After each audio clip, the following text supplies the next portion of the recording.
Welcome back students, myself Rutu Kothari. So today we are going to complete the chapter demand. This is the last part in which you will be learning income elasticity of demand.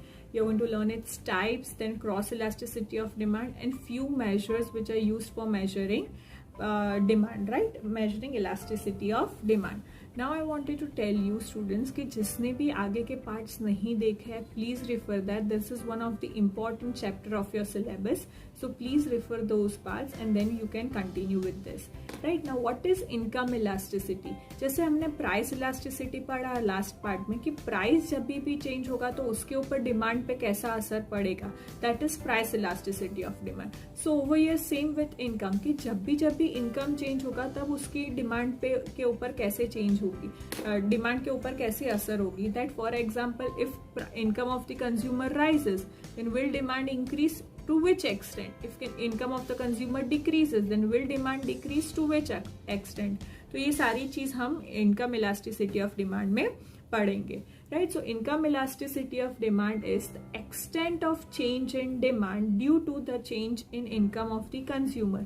The extent of change in demand due to the change in the income of the consumer is known as income elasticity of demand.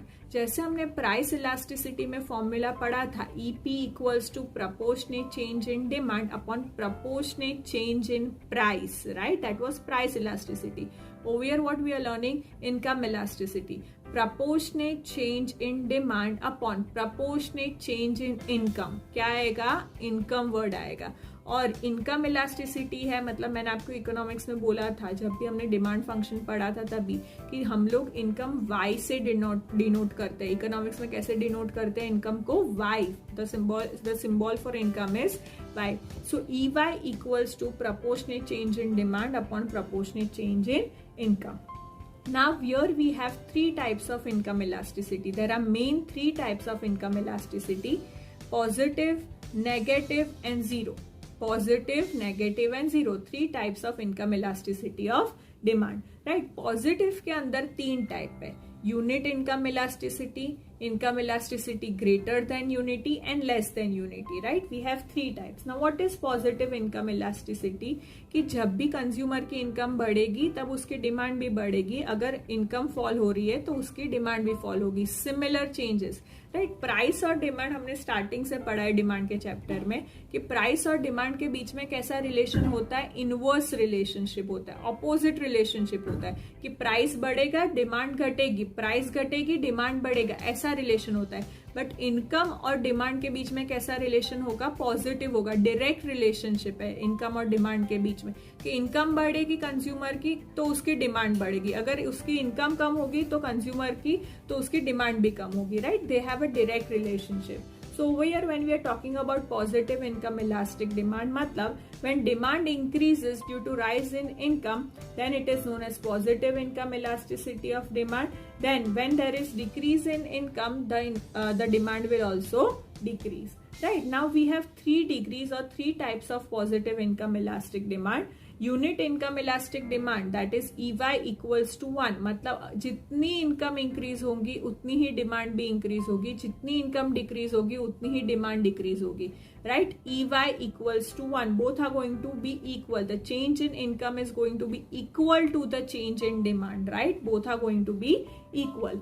Then elasticity of demand greater than unity. मतलब EY is greater than 1.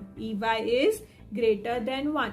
When change in demand is proportionately more than the change in income. मतलब मेरी income जितनी change हुई है उससे ज्यादा मेरी demand change हो गई है, right? At that time what we can say that it is greater than unity. मतलब EY is greater than unity. When change in demand is more than the change in income. Then when elasticity of demand is less than unity, मतलब EY is less than 1. When change in demand is proportionately less than the change in income. Income जितनी भी change हुई है उससे demand कम है. Therefore we can say that it is less than unity. EY is less than unity. So when there is change in demand is proportionately less than the change in income, at that time you can call it as EY is less than 1. Then we have the major second type. जो proper second type है वो कौन सा था? Negative income elastic demand. मतलब क्या कि consumer की इनकम राइज होगी पर उसकी डिमांड नहीं राइज होगी, ऐसे कुछ गुड्स होते हैं, ऐसे कुछ एक्सेप्शनल गुड्स होते हैं कि जिसमें कंज्यूमर की इनकम राइज होगी पर वो गुड्स की डिमांड नहीं राइज होगी, दूसरे गुड्स की डिमांड राइज होगी, राइट। जैसे हमने पढ़ा था गिफन गुड्स जो हमने पढ़ा था, जो इंफीरियर क्वालिटी के गुड्स होते हैं। तो जब भी कंज्यूमर की इनकम बढ़ेगी तो वो इंफीरियर क्वालिटी जो गुड्स जो पहले प्रिफर करता था वो अब प्रिफर नहीं करेगा। That consumer will be shifting to the superior quality good, मतलब इंफीरियर क्वालिटी गुड्स की डिमांड कम हो जाएगी और सुपीरियर क्वालिटी गुड्स की डिमांड बढ़ जाएगी due to increase in income of the consumer, तो ये चीज आपको ध्यान रखनी है। Then zero income elastic demand मतलब with the change in income of the consumer demand won't change, demand is going to remain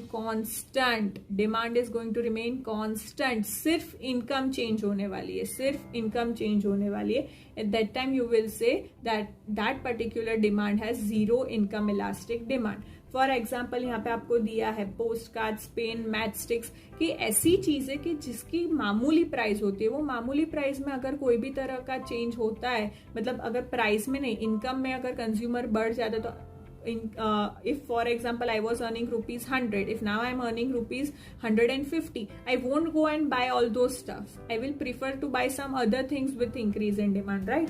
So demand is going to remain constant over here for such type of goods who are not very highly valued, जिसका nominal price है जो सब लोग afford कर सकते हैं, वैसे goods की demand पे कोई असर पड़ेगा नहीं with the increase in income or decrease in income, right? So I hope you all are clear with this topic, that is income elasticity of demand. Then we have cross price elasticity of demand. Cross price elasticity of demand दो चीज की वजह से affect होता है, that is substitute goods and complementary goods. दो चीज की वजह से two types of goods affect the cross price elasticity of demand. Substitute goods मतलब क्या, कि जिसको आप एक गुड को दूसरे गुड के साथ रिप्लेस कर सकते हो, उसको सब्स्टिट्यूट गुड्स बोलेंगे, right. Where you can replace one good with the another good just because they have same characteristics. Whereas complementary goods मतलब क्या, the goods which have to be consumed jointly, आपको उसको साथ में ही कंज्यूम करना पड़ेगा, आप अकेले को कंज्यूम नहीं कर पाओगे, right. And the price of one complementary goods will affect the price of another good, जो आपको साथ में कंज्यूम करना है उसका प्राइस के ऊपर अफेक्ट पड़ेगा। हमने पेट्रोल और कार का एग्जाम्पल पढ़ा था, ग्लास फ्रेम एंड ग्लासेस का हमने एग्जाम्पल पढ़ा था। Then you can explain these things like कि जब भी पेट्रोल का प्राइस बढ़ेगा तो उसके प्राइस की वजह से डिमांड किसकी कम हो जाएगी, कार, बाइक, उनकी डिमांड कम हो जाएगी। So they are complementary goods, they have to be consume jointly, उसको आप अकेले कंज्यूम नहीं कर सकते हो तो आपकी नीड नहीं सेटिस्फाई होगी। And the price of one complementary good will affect the demand of the another good, right. So over here in cross price elasticity of demand वही दिया है कि एक गुड का प्राइस जब भी चेंज होगा तो उसकी तुरंत असर किसके ऊपर पड़ेगी, उसके दूसरे गुड्स के ऊपर तुरंत असर दिखेगी। तो आप क्रॉस इलास्टिसिटी ऑफ डिमांड की फॉर्मूला देख सकते हो यहाँ पे, percentage change in demand for commodity X और good X upon percentage change in price for good Y, मतलब एक के डिमांड दूसरे के प्राइस या एक का प्राइस दूसरे के डिमांड के ऊपर असर करता ही है। कहाँ पे, cross price elasticity of demand में, राइट। तो इसका तो सिर्फ आपको मीनिंग ऑफ फॉर्मूला समझना था। And then we have 3 methods for measuring, ये पूरा जो पैराग्राफ लास्ट में दिया गया है, that it always shows that law of demand expresses an inverse relationship between price and demand, right. उन दोनों के बीच में क्या है, इनवर्स रिलेशनशिप है, दोनों ऑपोजिट चलते हैं। Therefore, they have shown that there are various methods to measure elasticity of demand. दूसरे भी methods है जिसके थ्रू आप elasticity of demand को measure कर सकते हो। First is method of proportionate change, पहली कौन सी है, मेथड ऑफ प्रपोर्शनेट चेंज।